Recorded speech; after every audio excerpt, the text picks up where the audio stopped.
నమస్కారం, welcome to Suman TV. నేను గీతాంజలి. ప్రస్తుతం మనతో పాటు శివరుద్ర సాధు గురుగారు ఉన్నారు. వారితో మాట్లాడదాం. గురుగారు నమస్కారం అండి. చెప్పండి. చాలా సంతోషం మరొకసారి మీతో మాట్లాడడం అనేది. ఎన్నో సందేహాలు కామెంట్స్ రూపంలో వాళ్ళు వ్యక్తపరుస్తూ ఉంటారు ప్రజలందరూ కూడా. అందులో భాగంగా ఎక్కువ అడిగింది ఏమిటంటే స్వప్నాలు. ఎన్నో కళలు వస్తూ ఉంటాయి, కొన్నేమో భయపెడతాయి, కొన్నేమో చాలా సంతోషాన్ని ఇస్తాయి, కొన్నేమో ఆందోళన కలిగిస్తాయి. ఇందులో భాగంగా ఎక్కువగా సర్పాలు ఈ మధ్య బాగా కళ్ళలోకి వస్తున్నాయండి. కొంతమంది ఏమో జంట నాగులు వస్తున్నాయని, కొంతమంది ఏమో నాకు 5 పడగలతో పాము కనిపించిందని, ఇలా ఒక నాగరాజు నన్ను వెంటబడుతున్నట్లుగా కనిపించిందని. ఇలా అసలు సర్పాలు కళలో కనపడితే దేనికి సంకేతం? ముఖ్యం మనం ఎలా చెప్పొచ్చు అంటే అమ్మా, సర్పాలు కాబట్టి ఈ మధ్య కాలంలో చాలా మంది అడుగుతూ ఉంటారు. ముఖ్యంగా స్త్రీలకి పడుతూ ఉంటాయి ఈ కళలు. పురుషుల కంటే ఎక్కువ శాతం గమనిస్తే స్త్రీ జాతిలో అమ్మ అతల్ల వితల్ల సుతల్ల మహాతల్ల రసతల తలాతల పాతల కదమ్మా.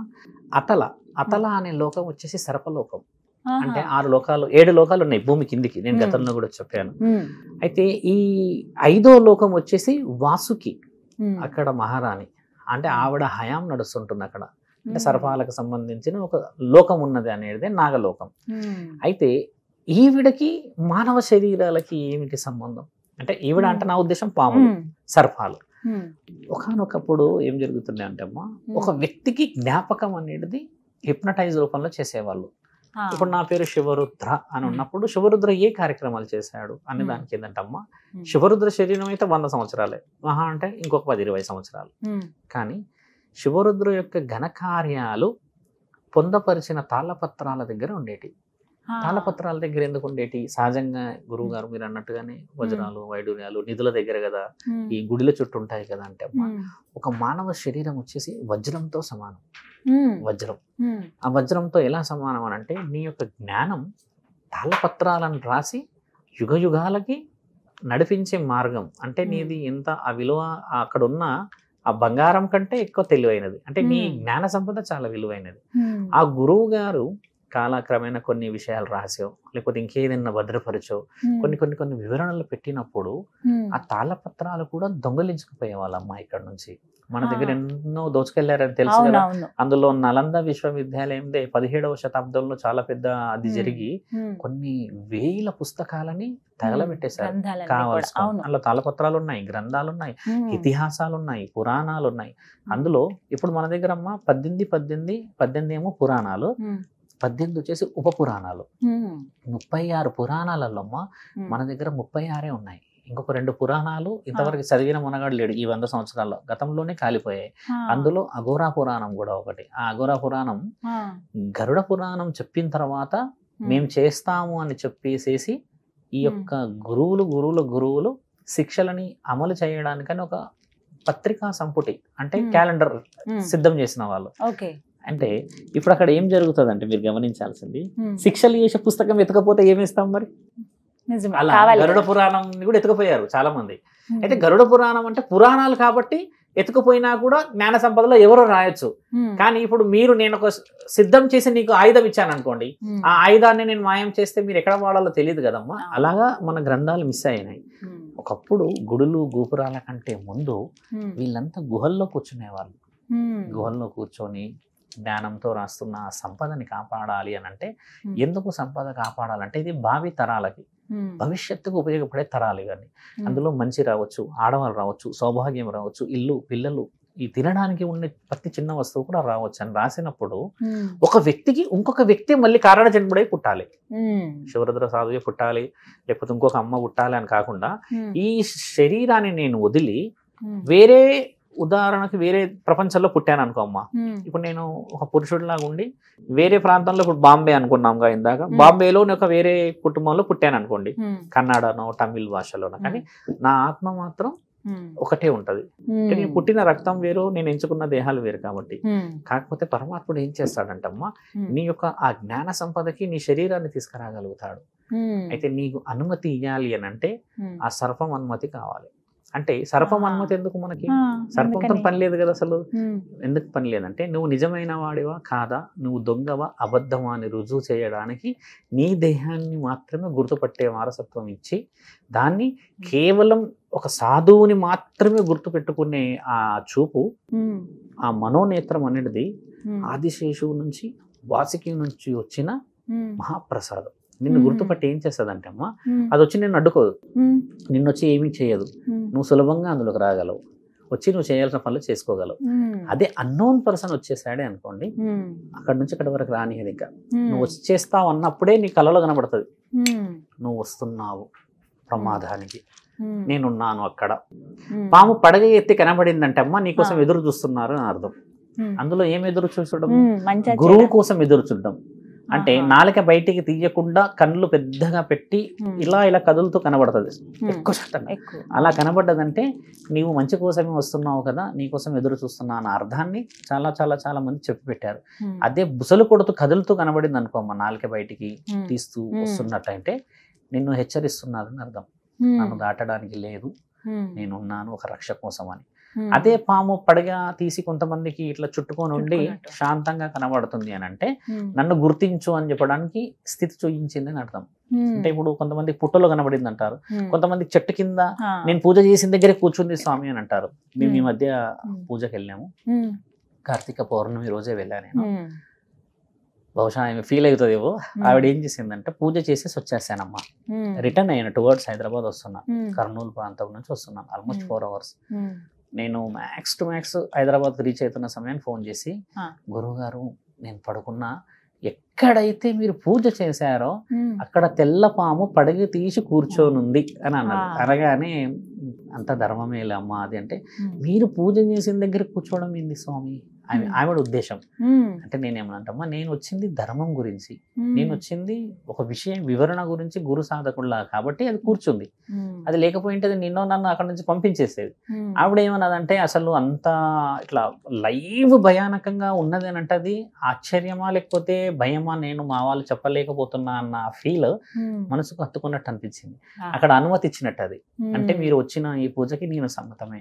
ఇప్పుడు పొలం ఉండవచ్చమ్మా, పొలంలో మంచి పంట రాబడి చేయాలన్న పూజ అక్కడ ఎక్కువ శాతంగా చూస్తే ఈ ఉప్పాలమ్మ ఉంటుంది, తర్వాత మైసమ్మ తల్లి ఉంటది, ఈ తర్వాత అందులో ముత్యాలమ్మ తల్లి ఉంటది, ఈ నల్లపోచమ్మ తల్లి వీళ్ళందరూ ఉండరు, వీళ్ళు కొంచెం పొలిమేర దాటి ఉంటారు, వీళ్ళు లోపట వీళ్ళు ఉంటారు కదా, వీళ్ళ రూపాల్లో 100 ఏ విధంగా అయినా కనబడవచ్చు. అలా కనబడి ఉండవచ్చులే అమ్మా, వ్యవసాయం చేసుకోమన్నాం. సర్పానికి మానవ శరీరానికి సంబంధం ఏంటంటమ్మా, సర్పం మానవుల యొక్క ఆత్మతో బంధాన్ని ఏర్పరచుకొని తరతరాలకి కాపలా ఉండగలదు. దానికి ఎంత శక్తి ఉంటుందంటే, ఒక్కసారి అమ్మ భూమిలో నుంచి బయటికి వచ్చిన సర్పం నీకు తగిలిందనుకో, తగిలినా నీవు మరణిస్తావు. దానికి అంత వైబ్రేషన్ ఉంటుంది ఆ సర్పానికి. ఎందుకు ఆ వైబ్రేషన్ ఉంటుంది అంటే అమ్మ, ఇది చాలా మంది చాలా వ్యతిరేకంగా మనల్ని అడగవచ్చు, ఎందుకు అలా చెప్తున్నారు అంత బోల్డ్గా అన్నా కూడా అమ్మ, పిడుగు పడుతుంది కదా ఒక గుడి ప్రాంతంలో కానీ అడవి ప్రాంతంలో పడుతుంది కదా, ఎక్కువ శాతంగా అన్ని పాములు భూమిలో ఉండవు, కొన్ని మాత్రమే కారణాల చేత మనం పొందపరిచి పెడతాము. ఆ ఉన్నప్పుడు అమ్మ ఆ పిడుగు పడినప్పుడు కొన్ని లక్షల టన్నుల ఎలక్ట్రిక్ పవర్ వస్తుంది. అంటే ఆ గ్రీవియన్స్ పవర్ ఇది లాగుతుంది. ఎందుకంటే ఇది పవిత్రంగా ఉండడం చేత గోల్డ్ షైన్ అవుతా ఉంటుంది, లోపల పాములోకే వస్తుంది. ఎందుకంటే అంత లోపటికి ఇదే ఉంటుంది కదా, అలా తీసుకొని అది ఎంత వైబ్రేట్ అవుతుంది అంటమ్మా. పున్నమి రోజు ఒకవేళ అర్ధరాత్రి కనబడిందో అనుకోమ్మా, లైట్ కూడా పనిచేయదు, అంత వెలుగులో కనబడిపోతుంది, ఒక టార్చ్ లాగా టక్కర మెరిచేస్తుంది. అలా ఉన్న తరుణం అందరికి కనబడదు, అలా కనబడిన వాళ్ళ జన్మ నిజమైన ధన్యమే. అలా కొందరికి పడగెత్తి కనబడుతుంది, పడగెత్తకుండా కొందరు చూస్తూ పోతున్నట్టు కనబడుతుంది కదా. అలా వచ్చినప్పుడు ఎవరైతే చూసారో అదే ఊహించుకొని ఉన్న వాళ్ళకి ఒక తరుణం అయితే కళలో అంటే కులదైవం నృత్యం వస్తుంది. ఇంకొకళ్ళకి ఎలా వస్తుంది అంటమ్మా, పూర్వ జన్మలో నీవు చేసిన ఏదైతే స్థితిగతులను అనుభవించడానికి అనుమతి. ఎవరికైతే ఎడమ వైపు మచ్చ ఉంటుందో స్త్రీలకి కానీ పురుషులకి, వాళ్ళు వచ్చేసి అమ్మ కుజదోషం శ్రీకాల సర్పదోషం ఉన్న వ్యక్తులని అర్థం. ఇక్కడ నుంచి ఎడమ వైపు అయితే ఏం చేయాలి? ఎడమ వైపులో కూడా 4 రకాలు ఉంటాయి. కొంతమందికి థై అంటే ఈ తొడల పైన ఉన్నది అనుకోమ్మా, వాళ్ళు పెళ్లి చేసుకున్న తర్వాత భర్తతో భార్యతో ఉండలేరు, దానికి ఏం చేయొచ్చు? కొంతమందికి ఇక్కడ ఉంటుంది అంటారు కదా, ఇలాంటివి ఉన్న వాళ్ళకందరూ శ్రీకాళహస్తిలోకి వెళ్ళి కొంతమంది పూజలు చేస్తారు కదా, దానికంటే ఇంకొక బలమైన పూజ ఉంది శ్రీకాళహస్తి అనే దాంట్లమ్మ. ఏదైతే శ్రీకాళ సర్పదోషం ఉంటుందో, కారణ జన్ముడు సర్పాన్ని కూడా మెప్పించగలిగిన మహానీయుడైతేనే ఆ శాపం నుంచి విముక్తి చేయగలుగుతాడు. అది గండ్రగొడ్డలికి చేయాలి పూజ. గండ్రగొడ్డలికి పూజ చేసే మహానుభావులు లేరు, ఇప్పుడు భయపడిపోతున్నారు. వామ్మో ఆ దోషం మాకు వచ్చేస్తుందేమో, గండ్రగొడ్డలికి ఎందుకు చేయాలి, గండ్రగొడ్డలి అంటే రెండు వైపులా షార్ప్ ఉంటుంది, దానికి ఎందుకు చేయాలి, అది పరశురాముడి ఆయుధం, ఇది ఎక్కడ ఏమైనా పాపం చుట్టుకుంటుందేమో అని అంటే అమ్మ, ఆయుధం పరశురాముడిది అయినా కూడా రెండు వైపుల షార్ప్ ఉన్నదంటే నీ యొక్క దోషాన్ని ఎటువైపు నుంచి అయినా అడ్డుకోవడానికి, అంటే ఈ సిగ్నల్. అయితే శ్రీకాళసర్ప దోషంలో ఎలా పోవాలి అని అంటే, పురోహితుడు 18వ సంవత్సరం పడగానే ఈ యొక్క గొడ్డలితోని పెళ్లి చేసేస్తాడు. సేమ్ యాజ్ ఇట్ ఈస్ మంగళ వాయిద్యాలు ఇవి అంటే మన స్థితిని బట్టి, అంటే కొంచెం సీక్రెట్ గా జరిగేది గోప్యంగా. అవన్నీ చేశాక సర్టిఫికెట్ ఇస్తాడు. ఎందుకు గురువు గారు ఈ యొక్క ఇనుముకే చేయాల్సిన పరిస్థితి అని అంటే అమ్మ, ఒకవేళ ఈ దోషాన్ని కొట్టేసి పెళ్లి చేసుకుంటే పెనిమిటి కాలం చేసేస్తాడు. ఇంత డీప్ మీనింగ్ ఉన్నది అందులో. లేకపోతే వాటి గురించి అసలు అంత పెద్ద ప్రపంచము, అంత పెద్ద పుస్తకాలు, తాళపత్రాలు అవసరం లేదు కదా. ఈ యొక్క పాములకే ఆ స్థితి ఎందుకు వచ్చింది? కళలో పులి కనబడవచ్చుగా, ఎద్దుల బండి కనబడవచ్చుగా, లేకపోతే ఇంక ఎద్దే కనబడవచ్చు కదా, ఇంకేదైనా జింకలు కనబడవచ్చు కదా అంటమ్మా. పాము వచ్చేసేసి మెడల్లో మంగళసూత్రం, దానికి ప్రతీక. అందుకని ఆ వాల్యూ, దానికి ఉన్న పవిత్రత, దానికి ఉన్న విలువ. మన దగ్గర మాంగళ్యం, రేణుకామాత మెడలో కూడా మనం కొన్ని ఈ ఏమంటారమ్మా చరిత్రలు చెప్తుంటారు చూడండి, ఒకటో భాగం చరిత్ర, రెండో భాగం చరిత్ర అని చెప్తారు కదమ్మా. అలాంటి వాటిల్లో చూపిస్తారు సర్పం ఇట్లా ఒకటేసారి పుస్తెలతాడు అవుతుంది అని అంటే పవిత్రత, చుట్టి పెట్టినట్టు వస్తారు, ఇక్కడ వస్తుంది. ఇలాంటి దానికి అర్థం వేరే వేరే విధంగా ఉండవచ్చును. దానికి ఉన్న విలువ అది కేవలం దాంపత్య జీవితం మీద ఎఫెక్ట్ చూపిస్తుంది. కొంతమంది ఇలా అనుకుంటారు, కళలో ఇలా కనిపిస్తుంది అంటే అమ్మవారే వచ్చింది. అమ్మవారు శాంత రూపంతోనే కనబడతారు తల్లి.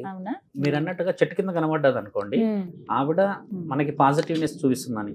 లేకుంటే పాము కదిలినట్టు, వెంటపడినట్టు, లేకపోతే మనల్ని తరిమినట్టు వస్తే అమ్మ ఖచ్చితంగా ఒక శత్రువు ఉన్నాడు అని అర్థం. ఒక శత్రువు పుట్టిండు, వాడిని కనిపెట్టు అని అర్థం. ఈ పామే వచ్చింది అని అంటే ఎక్కువ శాతం ఏంటంటే విషాన్ని చిమ్ముతుంది కదా అది. కాబట్టి మంచివాడు వచ్చాడా అంటేనేమో ఆవిడ కనబడే స్థితి కూర్చొని శాంతంగా కనబడుతుంది. తరుగుతున్నట్టు వస్తున్నానంటే నీవు పరిగెత్తుతావా, లేకపోతే నేను నిన్ను గెదమాలా? అవి ఎలా తెలుసుకోవాలండి? చెప్పేవాళ్ళు ఉన్నారు చాలా మంది. ఇప్పుడు ఒక వ్యక్తి కూడా మమ్మల్ని అడిగారు, అడుగుతున్నప్పుడు చెప్పాల్సిన అవసరం ఉన్నది అన్నప్పుడు చెప్పాలి. మళ్ళీ ఇంకోటి ఏంటంటే ఇక్కడమ్మా, అలా వచ్చింది అనగానే ఇంకా మన వాళ్ళు చెప్పేది మొదట భయం చాలా చెప్పేస్తారు. భయం అవసరం లేదు, భయపడాలా వద్దా, భయపడాల్సిన అవసరం లేదు. నిజమైన చెప్పడానికి నాకు చెప్పడానికి ఇప్పుడు పర్సన్ దొరకాలి. పరిహారాలు లక్షల్లో ఉన్నాయమ్మా. శ్రీకాళహస్తిలో అది ఏదో డేలో మంగళవారం నుంచి శుక్రవారం వరకు ఏదో 1000-1500 అన్ని వాళ్ళ సామాగ్రి ఇచ్చి ఒకటేసారి కొన్ని వందల మందిని కూర్చోబెట్టి చేసేస్తారు. అలా చేసిన తర్వాత కూడా దోషం పోదు. మీరు బాగా గమనించండి. ఎందుకంటే ఆ దోషం పోకపోవడానికి కారణం ఏం తెలుసా అమ్మా, నీవు చేసిన పరిహారం ఏదైతే పాపం ఉంటుందో ఈ స్థితికి వచ్చినాక కూడా పోలేదు అని అంటే అంతకంటే స్థితి ఇంకా ఒక కుటుంబం నీ వల్ల బాధపడుతుందని అర్థం. ఆ మధ్య ఒక అతను కలిశాడు 6 months క్రితము, నన్ను కలిశాడు వచ్చి, బెంగళూరు నుంచి చెప్పిన విషయం. శ్రీకాళహస్తికి పొమ్మంటే వెళ్ళాను, పూజ చేసాము, అన్ని చేసాము. ఆ సిల్వర్ది కూడా పెడతారు కొంతమంది, పాముది పూజల్లో పెట్టి అభిషేకం చేసి, ఎన్ని చేసినా వెళ్ళట్లేదు స్వామి, నేను ఏం చేయాలి అంటే, ఈయన గారి దోషం వచ్చేసి వీళ్ళ యొక్క తండ్రి చేయాలి, ఈయన కాదు. ఈయన తండ్రి చనిపోయాడు, కాకపోతే వెంటాడుతూనే ఉన్నదానికి పరిహారం ఎలా రావాలి? మరి పరిహారం ఎలా రావాలి అంటే ఈయన పెళ్లి చేసుకున్నాక కొడుకు ఈయన ఇద్దరు కూర్చొని చేయాలి. అంత లాంగ్ ఆలోచన చేసేవాళ్ళు లేరు ఇక్కడ. ఎలా చెప్పాలి అలా ఏంది స్వామి అంటే, పరమాత్ముడి ఆజ్ఞ ఎలా ఉంటుందంటే అమ్మ, 84 జన్మలు నువ్వు చేసిన ఒక పాపము మళ్ళీ నీకు ఇక్కడే వచ్చి పరిష్కారం ఇస్తాడు కదా. ఈ కొడుకే నీ కడుపులో పుడతాడు కదా మీ నాన్న, లేకపోతే పరిష్కారం ఉందని ఎలా చెప్తారు? ఇప్పుడు మన వాళ్ళు మన కడుపులో పుట్టాలని మనం కోరుకుంటాం, అంతేగాని నేను ఇక్కడ ఉన్నామని ఎక్కడో పుట్టడం అంటే అది ప్రాయశ్చిత్తం కాదు కదా. అదే ఆది బీజం యొక్క ముఖ్య లక్షణం. అలా వచ్చినప్పుడు పూజ ప్రాయశ్చిత్తం అవుతుంది. ఆయన జుట్టు పట్టుకొని కూర్చున్నాను, ఇంకా ఇది తెలియక మాకు ఇదైందని అంటే ఒక్కొక్క వ్యక్తికి ఒక్కొక్క విద్య ఉంటుంది. చాలా చక్కగా వివరించారు గురుగారు. నమస్తే అండి. నమస్కారం తల్లి.